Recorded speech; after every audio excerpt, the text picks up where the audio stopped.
you? If I show you my money, are you gonna dance you? If I show you the way, are you gonna dance you? If I show you my pockets, are you gonna dance you? If I show you my wallet, I will show you the money. Baby, that's from you. Baby, move from you. Don't go from you. I will show you the money. Baby, that's from you. Show me your body. Don't go from you. African, African, African, African, baby. Ooh, yeah. See, African, African, African, African, baby. I don't know. Yeah. The money too much, I'm dashing. Are you feeling my singing? Like whatever you're thinking. Can't you see what I'm feeling? Lagos to Dubai, Abuja to Mozambique, go back to Mumbai. Now who's the music that want to dance to? Are you gonna dance you? If I show you my money, are you gonna dance you? If I show you the way, are you gonna dance you? If I show you my pockets, are you gonna dance you? If I show you my wallet, I will show you the money. Baby, that's from you. Baby, move from you. Don't go from you. Baby, you blow. Love forever. Call me Don Dada. Baby, you're the one. But the Koboro no sweet pass for me, oh baby. But the Koboro day I pass for me, oh baby. And I they feel waiting there your body, oh baby. Sweating your love, they do my body, oh baby. You know for sure. Now you, I go fly, go every show with you. I go tell my mama say, now you, baby girl, I swear to you, now me and you. You're my only lover. I will be it for you. Place no one above you. I'll do whatever for you. You're my only lover. I will be it for you. Place no one above you. I'll do whatever for you. So call your father. Tell them I'm taking you. Then thank your mother for making you so beautiful. Survive the weather. Didn't think you would make it through. When I gave you that leather, you came right back to me time too. So take a sip up and drink up whatever it is that to make you want me. And wind it up and sit up and make me get up when you're brushing on me. And I got this iron pipe called iron con. Iron life, that's iron long. Clear your heard, I'm iron strong. And you might want to get this iron down. Right now, feeling your na-na-na. Thinking about your na-na-na. Sipping on na-na-na. You're the one in love right now. And I'll hold you down, na-na. So come here right now, na-na. Come here right now, na-na. You know for sure. Now you. All right, ladies and gentlemen, thank you very much for your patience. We are about to get started. And I think that we spent enough time socializing, getting to know each other. That's good. And thank you very much, Mama. Over there, thank you for the snacks. It's always good to have an auntie and Mama supporting you. Thank you, Mama. So I know time is far spent, but we're going to get started with the panel. We are here this afternoon, for a discussion and a conversation on black beauty. How beautiful we are. Most of the time, I think Aisha said it best when she was doing the introduction, that we are looked upon to be the last. But today, we are the first. And we are here for Love Sweeter. Without much ado, I'd like to introduce the panel to the panel seat here. When you hear your name being called, please walk up to the panel. And please, we are not many, so I like to get everybody involved. Clap, scream, anything, so that we can get some energy going on here. And DJ Kishi, the #1 Afro-African DJ, giving us the best music. Oh, shit! Yeah. And of course, WGAC is supporting as well, Afro-African station. All right, so first on the panel, like to call the beautiful Michelle. Please, put your hands together for Michelle. Please, please. I would like to hear more. Please, please, please. Thank you, thank you. Have a seat anywhere, it's fine. And of course, the handsome gentleman, Ivan. Yes. please, I'd like to hear more energy here. And a beautiful Inka, yes. Yes, of course. I like the dress. Beautiful. And then we have from Straight Talk to You, one of the prolific intellectual programs on WGAC. We have Manzi. Okay, please put your hands together for Manzi. Okay. Yes. From the Igbo Foundation. And we have Manzi Keke. Please put your hands together for them. Please put your hands together. Straight Talk. After the panel discussion, they will have a show, a live show from here. And of course, the host, the reason why we are here, the beautiful Aisha. If I please put your hands together for her. Yes, and I'll hand the mic over to her. Thank you. Thank you, Sir Kofi, CEO of WGHC.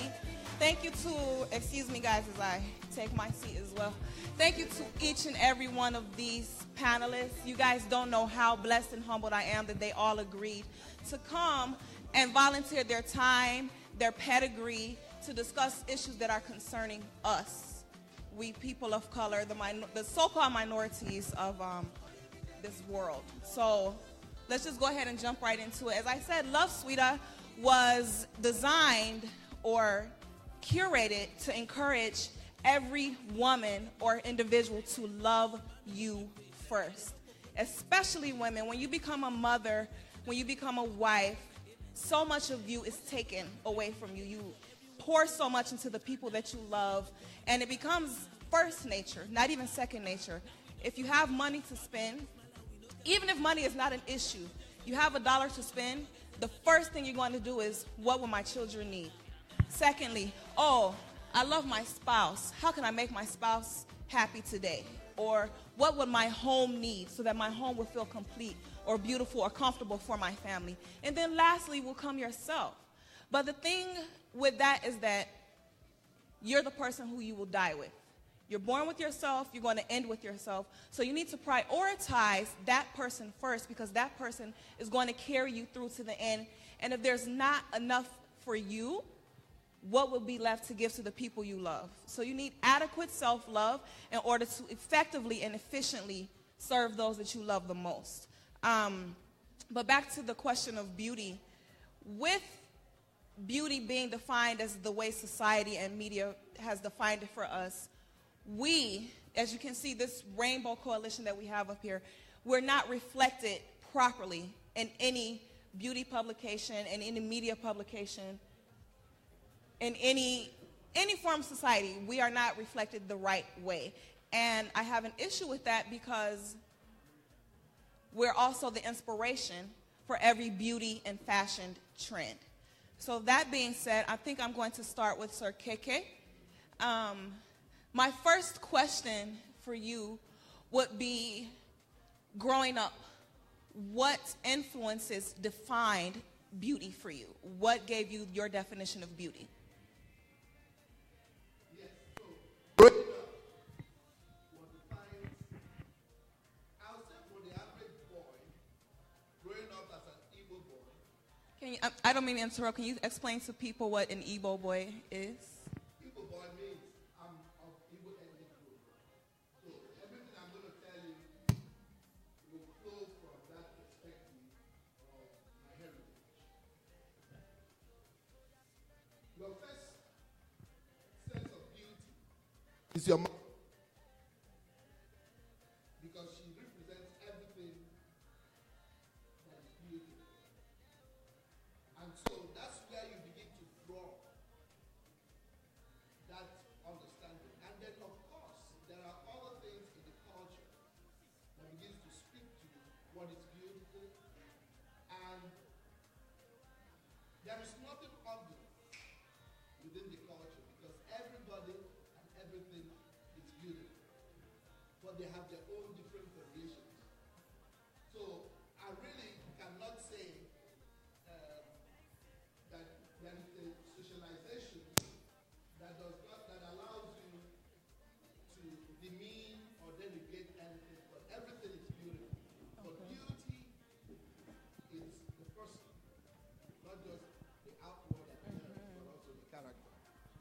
character. And you made a very good point when you began that your first definition of beauty was your mother, the source of life, the woman of the house, the first woman in your life. And you looked at her as pure beauty because of what she was doing for you. The love that exuded from her made you see her as an angel on earth. Am I correct? That's how we look at our moms. Yes. So, and she didn't teach you that one thing or the other was beautiful when we're talking about physical and outward appearance. Yes. But later on, and Michelle, I'll bounce to you. Do you feel like as you became a child, as you grew up and had more awareness and understanding of the world around you? And just to give you guys a little background on Michelle, she grew up on the beautiful island of Haiti. So I'm asking you that because your influences were different from many of us who may have grown up here. Was there anything in particular that you can remember or reflect back on that may have began to define beauty for you? Well, as I've said to you, I had lead poisoning as a child, so it caused me to lose my hair. So when all my hair was gone and I started to compare myself to other girls, I felt ugly because I looked like a boy in comparison to them. I had earrings, I wore a dress, but my hair was like short, really, really short, like a little boy. So for me, I started to equate hair as beauty. I was young, I didn't really know. It wasn't even before skin or anything became a factor, it was about hair. That's how I defined it, because my mom had hair, you know, my sister had hair. I didn't have hair.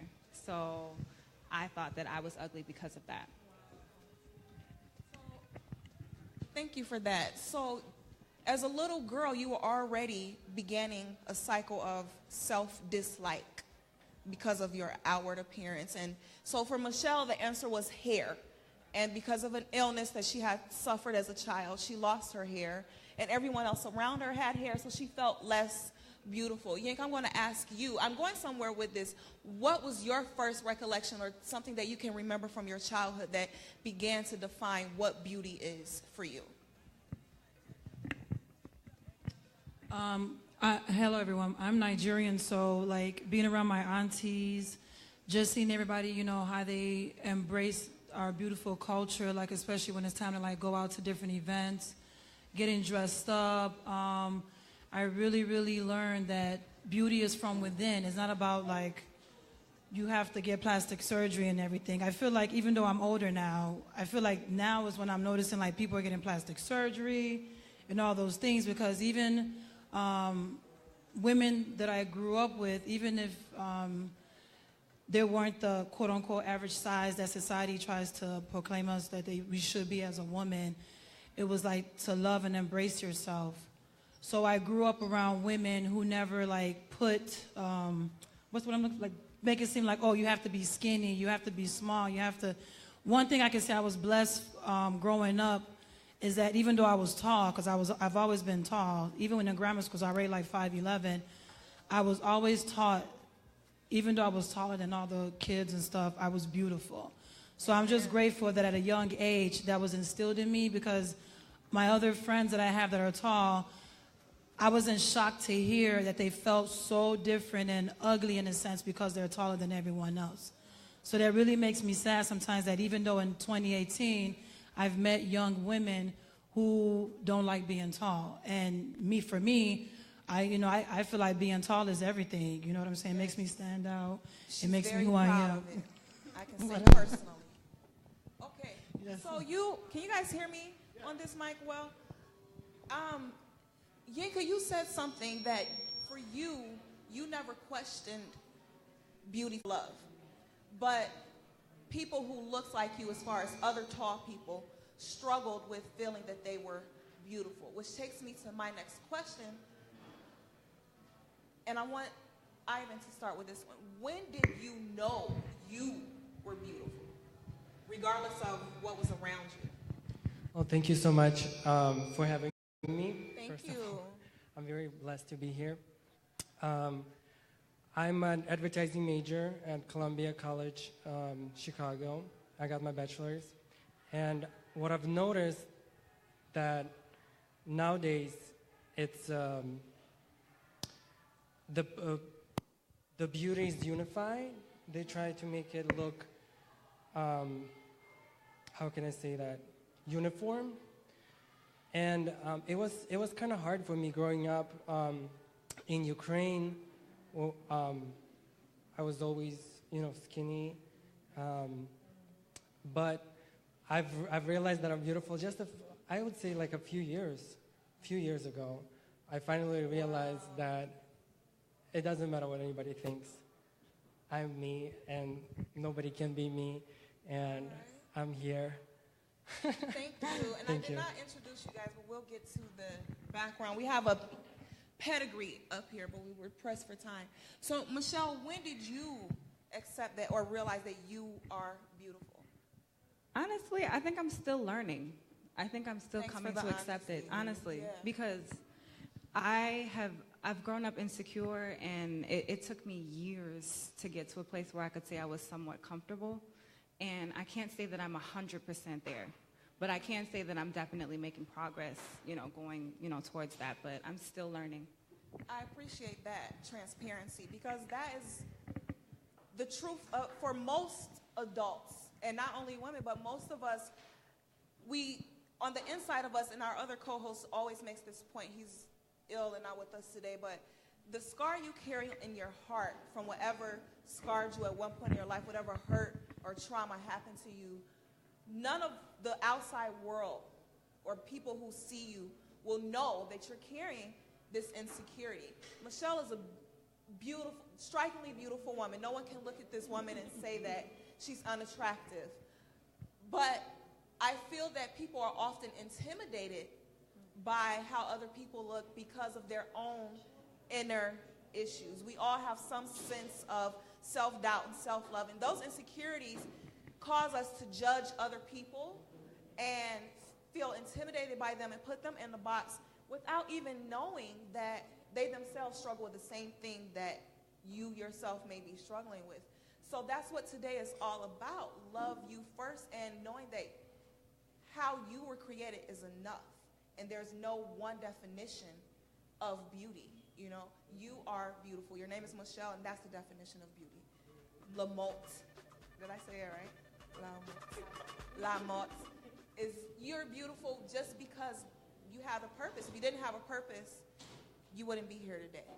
So I really encourage every individual in here to look at yourself, every scar, anything that you don't like about yourself, and realize that's what has created you to be you, and that is what makes you significant, and that's why you're beautiful.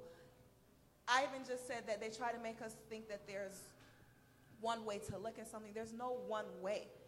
And when you spend 30, 40, 50 years of your life thinking that you must attain a certain level of beauty, your life has passed you by and you never got to the meat of life, which is you, the inner God that is living within you. That's why we're beautiful, because each and every one of us has a God within us, and that's why we're beautiful. If there were no God in you, you wouldn't be here. There would be no source of life that brought you here. So going on to the next question, and then you can go ahead. We want to hear from Straight Talk. Yeah. All right.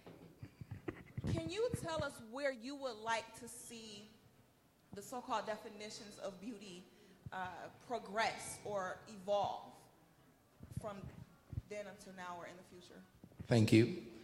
Beauty, like Mazi Odeluga said, from an Igbo perspective, beauty is in the eyes of the beholder. And the first time I think, actually, it's better when the beholder is you. If you're looking at the mirror, the person looking back at you is you. Just like you said, it has to be something that you do for you. It's tough.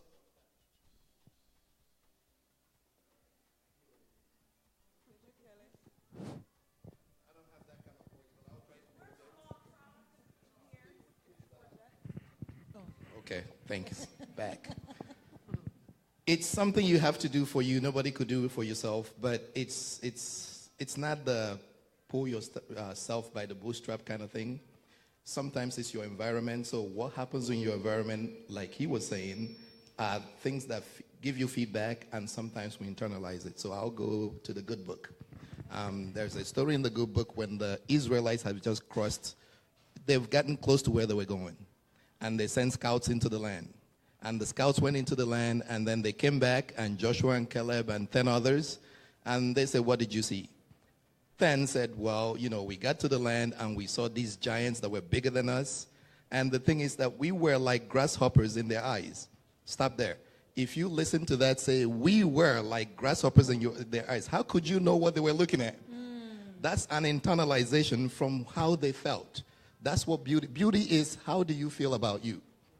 It is when you look at the mirror, do you like the person you see? Once you start comparing, that's when we start making the mistake of thinking this person is taller, this person is shorter, this person is bigger, this person is smaller. There is no person that is you, just like you said. So beauty is you. Ivan, can you touch on that? Can we pass it up to Ivan? How would you like to see beauty standards or the way society defines beauty? How would you like to see it evolve? I would just say one word: diversity. We just need diversity. That's it. Thank you. I appreciate that. And that's why I strategically picked this panel, because no one here looks alike. And we all are from varied backgrounds, cultures, countries. And just because we're here to celebrate women of color, I think it's important that we embrace the fact that other groups, minorities, deal with the same things, and that is being shut out or shunned or not quantified or qualified as beautiful based on the standards of their own different environments. Would you guys agree with that?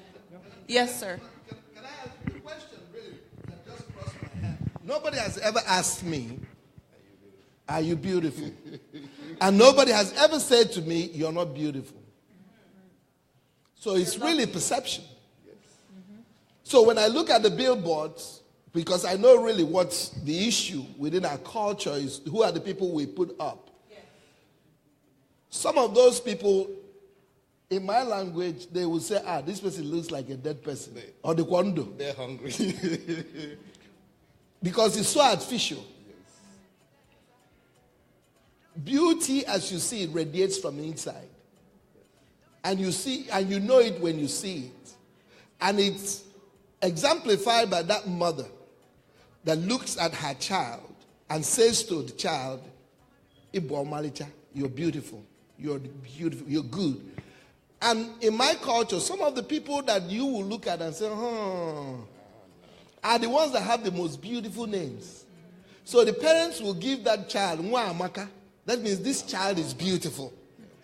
And that child will begin to leave her name. And so, again, it's a spiritual thing. And we need to begin to assert ourselves by saying, I am whom I am, and there is nobody like me. I don't know if any of you have ever seen anybody who looks like me. I'm unique. God broke the mold after I was made. Amen. And so if you appreciate yourself that way, then you can actually see the beauty that is in you. And now, the other issue with beauty is when it comes to the time of selection. And I think it is the guys that are beginning to mess these things up. Yes. So the girls don't know what are the guys really looking for, right? So if she's tall and you're short, people worry that their daughters are tall because would they find a guy who will be willing to have a tall lady beside them? But there are some guys who say, look, I'm short, I need some tall gene. In my family. So he goes out for that elegant, tall, outstanding, gracious lady and say, that's the one.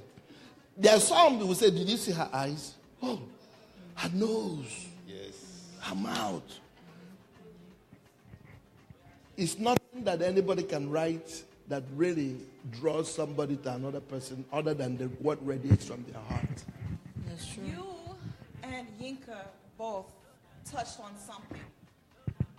And self-actualization begins at home. you weren't raised in a home where your parents didn't love you and make you feel that something was wrong with you. The home I grew up in, my brother, sister, and I, we were 3. And we look like a rainbow. My brother is fair. My sister is coppery red. Her complexion is so beautiful, I can't really put a definition on it. And then I myself, I'm very dark. Household, I never felt that much different from my siblings or that me being dark was a bad thing until I grew up, got outside into the public, and people would call me names, Skillet, Blackie, or you're cute for a dark-skinned girl. Oh, you're the first dark-skinned girl that I was ever interested in. And it never bothered me, but thank God for home. That's where it starts. When you're instilled with love and adequacy at home, your definition of who you are is not easily wavered by outside influences. So what we want to do at this point of the panel is to draw in some audience participation. Okay. Kishi, where you there, Omo? Oh, Gio, can we, just one little something really quick. And unfortunately, you guys have been duped into doing something maybe you won't like. Go ahead. I need to pick blonde baby girl right here. What's your name? Yes. Oh, yeah, come join us up here really quick. It won't be a waste of your time. You'll be happy. Trust me. Come on. No, it's no. Yo, this is your boy Kishi. You got me craving. Oh, no. Here you go. You got me craving for you. You got me craving. Hi, thank you so much for coming to my Sweet Time by Aisha Aesthetics. What's your name? What's your name? Dawn. Dawn. And my first attempt at audience appreciation or audience interaction. Can you tell us when you realized you were beautiful?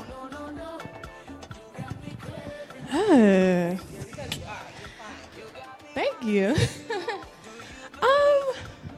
I just believed in my spirit, in my soul that God created me beautiful. So it's just in me. So. Good answer. It's always been in you, and you needed no help with that.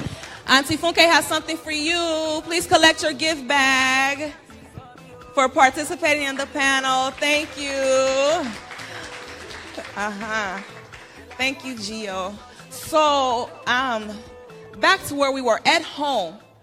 If you were taught you're fine, or things were instilled to you to build your confidence, outside influence don't really affect you as much. But Michelle, you said that your mom had hair, your sister had hair, and unfortunately you didn't. How, you do now, yes, you're an expert at it, but how long did it take you to overcome that hump of, I'm not defined by my hair? Or was there one insignificant change, year in school, coming back here? Was it something back in Haiti that made you realize, you know what, this is not what defines me? I don't really know how to answer that question, only because it's kind of a growth thing. I guess as my confidence boosted, I didn't really feel like I needed, like hair was kind of a crutch in a sense. It became a crutch that I hung on to for a very long time. But yeah, as my confidence grew, I didn't really hold on to that crutch as tightly as I did in the past. But it took years, like, after college years, like recent years, like, so I don't know. I think that if my mom showed more affection within the household, I think that I would have perhaps grew up a little differently. I have friends that, like, I tease them all the time, and I'll tell them, I could tell you were kissed a lot and, like, hugged a lot and told you were beautiful a lot as a child, because that's what they embody as an adult. But I pretty much had to raise myself and my sisters because my mom worked so like nights. So it was different for us. I didn't hear that. So moving forward, if I ever have children, I'll definitely really like beat it into them that they're beautiful from a young age. Yeah, because I didn't get that. And I do think it makes a major difference. The hair thing is not just for women. Men have that too. It's true. I like what you said, Michelle, that it was a process. As your confidence grew, you let go of that crutch little by little. And you also said that when you become a mother, you're going to beat it into your child that you're beautiful. And when we were corresponding back and forth about today, you asked if your friend could bring her daughter.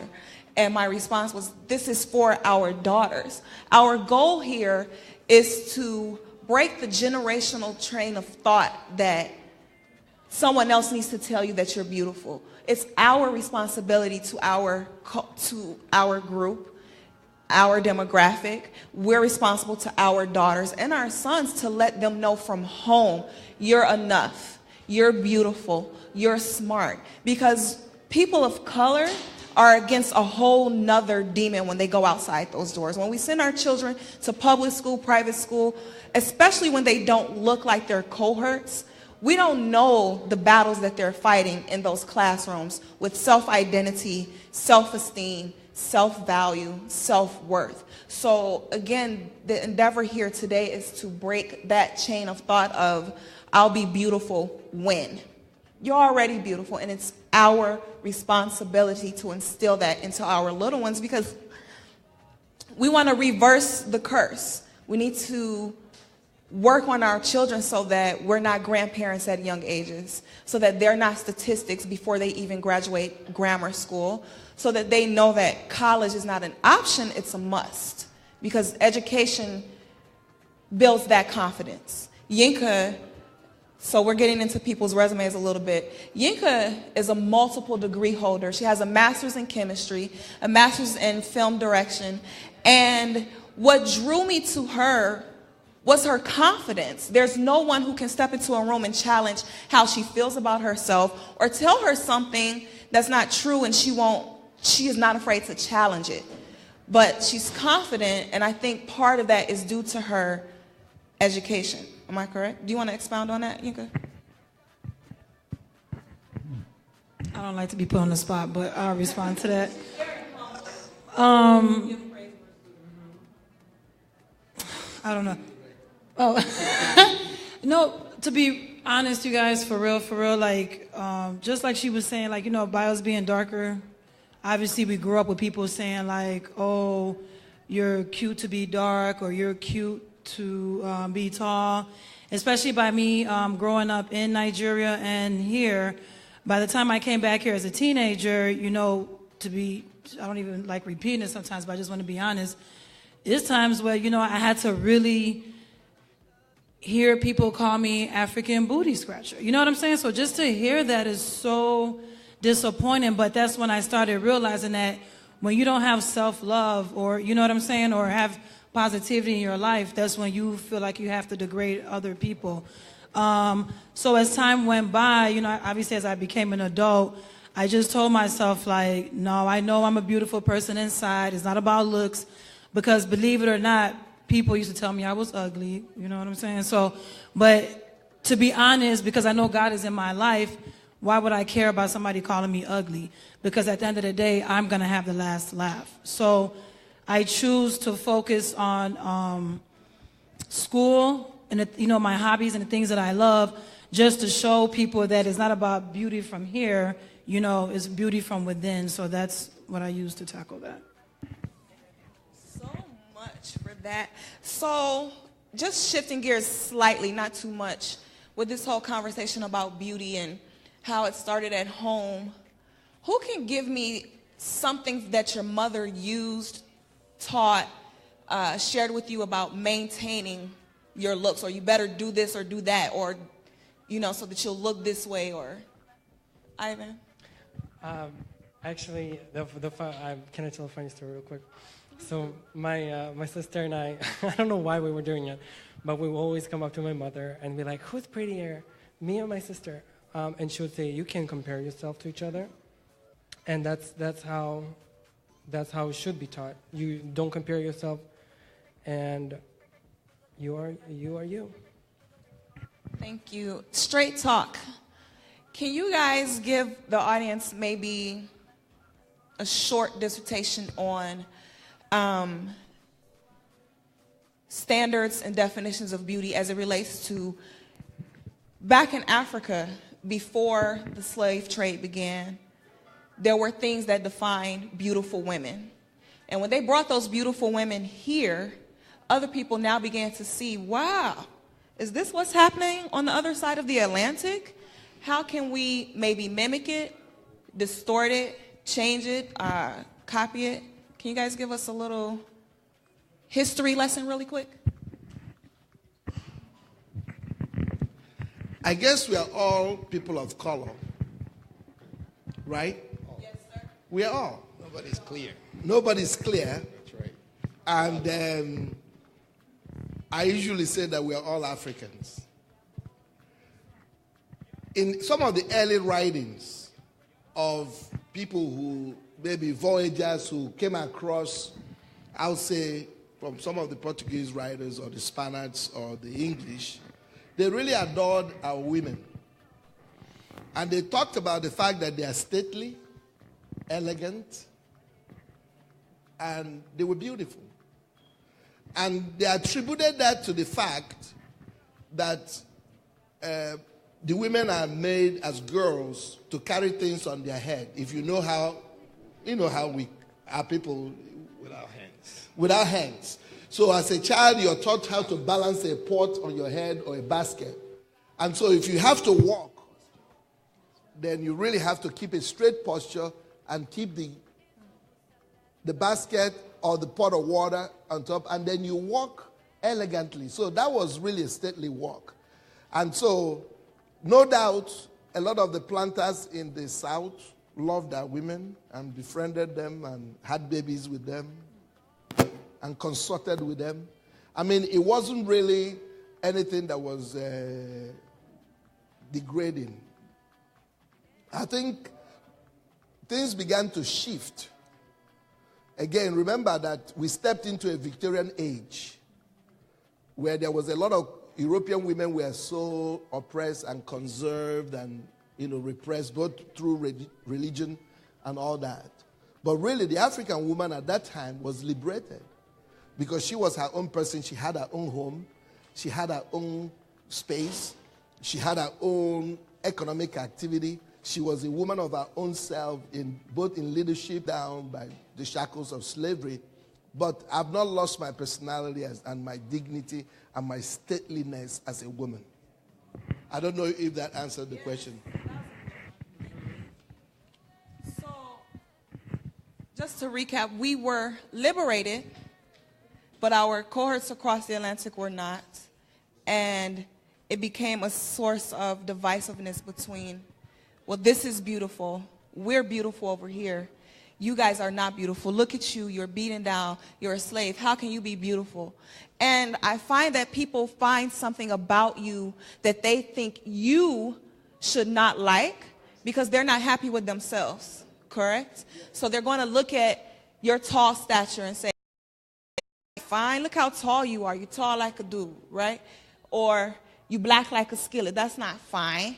So brown, like white, light, those things really are a divisive source that has disabled kind of society and disabled beauty as an art. Because to me, the beauty industry is a field of art. Manipulating hair to change different colors, to do different tricks with these things that we do with our hair, that's an art. These clothes we're wearing, this is art. And a lot of people may see it as shallow, but again, back to the purpose of today, we're bold about loving ourselves. We're bold about our bright colors. We're bold about our dark skin. And taking care of yourself doesn't mean that you're shallow. It means you love yourself and you've prioritized yourself first. Gio, Cue the music. So, back to some audience participation.